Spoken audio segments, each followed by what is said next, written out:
Hi guys, in today's video I'm going to show you how you can allow Instagram to access photos on Android. So first step you need to do is to open settings of your smartphone.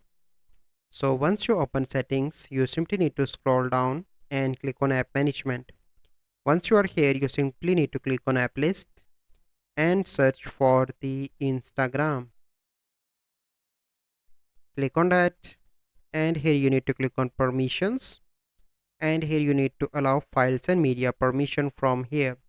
So once you allow, you simply need to go back and you need to log in into your Instagram account.